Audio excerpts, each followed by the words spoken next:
Three idiots नावाचा एक cinema होता. खूप गाजला होता. आपण नक्की बघितला असेल. आणि त्यातलं ते गाणं तर तुम्हाला 100% आठवत असेल. आमिर खानचं गाणं आहे. कन्फ्युजन ही कन्फ्युजन है, सोल्युशन का पता नहीं. पुढलं मला आठवत नाहीये. पण ह्या 2 गोष्टी आजच्या आपल्या व्हिडिओसाठी मार्गदर्शक ठरणार आहेत. थ्री इडियट्स 3 मित्रांची गोष्ट होती. आता ज्या महापालिकाच्या निवडणुका आहेत, त्यामध्ये ज्या 2 आघाड्या आहेत, एक महायुती आहे, दुसरी महाआघाडी आहे. त्यांच्यामध्ये पण 3-3 पक्ष आहेत. आता यांना थ्री इडियट्स म्हणायचं की नाही मी नाही बोलत, ते तुम्ही ठरवा. पण त्यांनी जे कन्फ्युजन क्रिएट केलंय, या 3 लोकांनी आणि त्या 3 लोकांनी, ते महाराष्ट्राची जनता कपाळावर हात लावून बसली आहे, की नेमकं हे काय करतायत आणि आम्ही मतदान करायचं तरी कोणाला? लक्षात घ्या, जेमतेम 15 दिवसावरती, 20 दिवसावरती, 15-16 दिवसावरती निवडणूक आलेली आहे. आणि आजपर्यंत तुम्ही जर का या दोन्ही आघाड्यांना, एक महायुतीच्या लोकांना आणि एक आघाडीच्या लोकांना प्रश्न विचारलात, की तुम्ही नेमके कुठल्या जागी कोणाबरोबर आहात, तर मी तुम्हाला अगदी ह्यांनी सांगतो, कॉन्फिडेंटली सांगतो, की त्यांना सुद्धा याचं उत्तर माहित नसेल. त्यांच्या शीर्ष नेतृत्वाला सुद्धा माहित नसेल. त्यांच्या शीर्ष नेतृत्वाला काँग्रेसच्या जाऊन विचारा, अकोल्यामध्ये तुम्ही कोणाबरोबर लढताय, मुंबईत तुम्ही कोणाबरोबर लढताय, पुण्यात तुम्ही कोणाबरोबर लढताय, एकामागोमाग एक प्रश्न विचारा, रॅपिड फायर. त्यांना उत्तर देता येणार नाही. किमान त्यांची 50% उत्तर चुकतील. कारण की जो घोळ त्यांनी मांडलाय, त्या घोळात नेमकं काय चित्र उभारलंय आज, जेव्हा शेवटचा दिवस होता, लोकांनी, पार्ट्यांना, उमेदवारांना अर्ज भरण्याची शेवटची तारीख होती. अजूनही घोळ सुटलेला नाही. अजूनही पार्ट्या हेच म्हणतायत, की उद्या दुपारपर्यंत विड्रॉलची वेळ आहे. तोपर्यंत गरज पडली तर आम्ही आमचा उमेदवार बदलू. आम्ही एबी फॉर्म ह्याला दिला असला तरी तो काढून घेऊन दुसऱ्याला देऊ. बंडखोरांना आम्हाला बसवायला अजूनही 2 दिवस हातात आहेत. त्यांना आम्ही बसवू. हे अजूनही यांचा घोळ सुरू आहे. तो घोळ किती आहे बघा. मी तुम्हाला आता पटकन सांगतो 2 मिनिटामध्ये.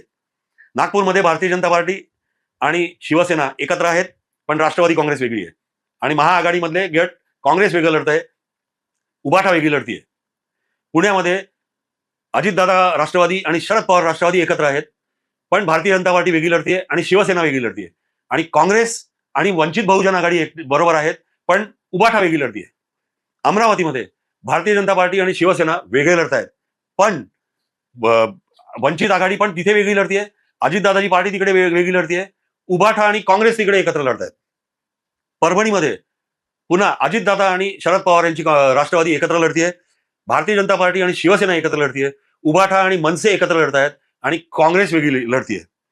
मीरा भाईंदर आपल्या बाजूला, मीरा भाईंदरमध्ये भारतीय जनता पार्टी वेगळी लढतीये, शिवसेना वेगळी लढतीये, अजितदादांची पार्टी वेगळी लढतीये. नंतर उभाठा आणि मनसे वेगळे लढतायत आणि काँग्रेस वेगळी लढतीये. आता आपण जाऊ चंद्रपूरमध्ये. चंद्रपूरमध्ये भारतीय जनता पार्टी आणि शिवसेना एकत्र लढतायत, पण अजितदादांची पार्टी वेगळी लढतीये आणि महाविकास आघाडी तिथे एकत्र लढतीये. त्यांची मात्र पूर्ण त्यांनी युती तिथे वडेट्टीवारांनी टिकवलेली आहे. आता मुंबईवरती येऊ. मुंबईमध्ये भारतीय जनता पार्टी आणि शिवसेनेने आपली युती टिकवली आहे. मुंबईला काही करून प्रेस्टिज इश्यू आहे. मुंबई जिंकायचीच आहे. 54,000 करोडचं बजेट आहे साहेब. तर मुंबई कशी करून भारतीय जनता पार्टीला आपला महापौर बसवायचा आहे आणि स्टँडिंग कमिटीमध्ये एकनाथ शिंदेना आपला माणूस बसवायचा आहे. तर त्यामुळे ह्या दोघांनी तिथे युती केली आहे. 137 जागा मुंबईमध्ये भारतीय जनता पार्टी लढतीये आणि 90 जागा एकनाथ शिंदे लढतीये, ज्यांची शिवसेना लढतीये. जरा आठवून बघा, थोड्या दिवसापूर्वी तुम्हीच म्हणत होतात एकनाथ शिंदेची मुंबईमध्ये ताकदच नाहीये. एकनाथ शिंदेला मुंबईत कोणी विचारत नाही. तो भारतीय जनता पार्टीच्या पाठीवरती बसून निवडणूक लढतायत. पण साहेब, त्यांनी 90 जागा घेतल्या भारतीय जनता पार्टीकडनं आणि भारतीय जनता पार्टीने दिल्या, म्हणजे त्यांची खरी ताकद किती आहे बघा. आता ठाण्यात एकनाथ शिंदेच्या बालेकिल्ल्यात येऊ. तिथे सुद्धा भारतीय जनता पार्टी आणि शिवसेना एकत्र लढतायत. तिथे एकनाथ शिंदे 87 जागा लढतायत, भारतीय जनता पार्टी 40 जागा लढतीये आणि 4 जागा त्यांनी मुंब्रा विकास आघाडी म्हणून आहे त्यांच्यासाठी सोडलेल्या आहेत. आता पिंपरी चिंचवडमध्ये राष्ट्रवादीचे दोन्ही गट एकत्र येऊन लढतायत. भारतीय जनता पार्टी वेगळी लढतीये, शिवसेना वेगळी लढतीये, उभाठा वेगळी लढतीये. उभाठा बरोबर मनसे आहे त्यांच्या पाठीवर बसून, पण ते वेगळे लढतायत आणि काँग्रेस वेगळी लढतीये. अकोल्यामध्ये भारतीय जनता पार्टी आणि राष्ट्रवादी अजितदादांची एकत्र लढतायत. शिवसेना वेगळी लढतीये, काँग्रेस वेगळी लढतीये, वंचित वेगळी लढतीये आणि उभाठा आणि मनसे वेगळे लढतात. नव्या मुंबईमध्ये भारतीय जनता पार्टी वेगळी लढणार, शिवसेना वेगळी लढणार, पण महाविकास आघाडीने स्वतःला तिथे टिकवून धरलेलं आहे. त्यांना पर्याय सुद्धा नव्हता. त्यामुळे काँग्रेस, उभाठा, मनसे हे सगळे तिकडे एकत्र लढतायत शिवसेना आणि भारतीय जनता पार्टीच्या विरुद्ध. पनवेलमध्ये भारतीय जनता पार्टी आणि शिवसेनेची युती झालेली आहे.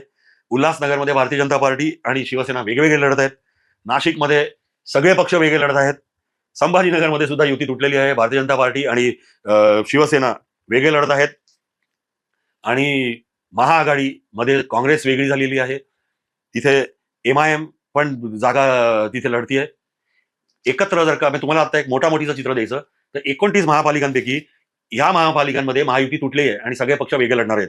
ते जागा अशा आहेत: पुणे, संभाजीनगर, नांदेड, नाशिक, मालेगाव, अकोला, मीरा भाईंदर, नवी मुंबई, धुळे, उल्हासनगर, सांगली आणि अमरावती. या 12 जागांवरती महायुती तुटलेली आहे. ते वेगवेगळे लढत आहेत. आणि हे तुटण्यामागचं कारण काय? तर बऱ्याच ठिकाणी शिंदे गटाचे लोक यांची तक्रार आहे की भारतीय जनता पार्टी आम्हाला सन्मानाने वागणूक देत नाहीये. आणि ते थोडंफार खरंही आहे. तुम्हाला मी उदाहरण देतो. शिंदेंनी मुंबईमध्ये बार्गेनिंग चांगलं केलं. ठाण्यामध्ये तर शिंदेच ऐकायला लागलं. कल्याण डोंबिवलीमध्ये भारतीय जनता पार्टीने बार्गेनिंग चांगलं केलं. पण आता उदाहरण देतो नागपूरचं. नागपूरमध्ये 143 जागा भारतीय जनता पार्टी लढतीये. तिथे शिंदेना दिल्यात 8 जागा. पुण्यामध्ये पण असंच चित्र होतं. भारतीय जनता पार्टी 1,600 जागा लढत होती. शिंदेना देत होती 10-12 जागा. सेम चित्र मीरा भाईंदरमध्ये होतं. शिंदेना जागा अतिशय कमी देत होते. तर त्यामुळे त्यांचं हे थोडंसं ग्राह्य आहे की भारतीय जनता पार्टी ते जिथे स्ट्रॉंग आहेत तिथे अगदी बिग ब्रदर बनायला बघतात. जिथे आम्ही स्ट्रॉंग आहोत तर तिथे मात्र आमची सुद्धा ताकद वाढली आहे गेल्या 5 वर्षामध्ये किंवा गेल्या 7 वर्षामध्ये. आणि मोदीजींचं नेतृत्व आणि देवेंद्रजींचं नेतृत्व वगैरे गोष्टी करून ते आमच्याशी भांडून जागा जास्त ओरबाडण्याचा प्रयत्न करतात. असं एक जे एकनाथ शिंदेचं मत आहे ते आहे, ते थोडंसं बरोबर आहे. त्यात अजितदादा एकदम स्मार्ट आहेत. त्यांनी काय सांगितलं की मला माझ्या कार्यकर्त्यांना सगळ्यांना तिकीट द्यायची आहेत. त्यामुळे बहुतांशी ठिकाणी मी आपला एकला चरोरे करतो. म्हणजे माझ्या सगळ्या कार्यकर्त्यांना मी अकोमोडेट करीन, त्यांना तिकीटं देईन. जे काय निवडून येतील, शेवटी आपण महायुतीत राज्यात एकत्र आहोत. मी पुन्हा तुमच्याबरोबरच महापालिकांमध्ये सुद्धा येऊन बसणार. म्हणजे चित बी अजितदादाची, पट बी अजितदादाचा. नमस्ते.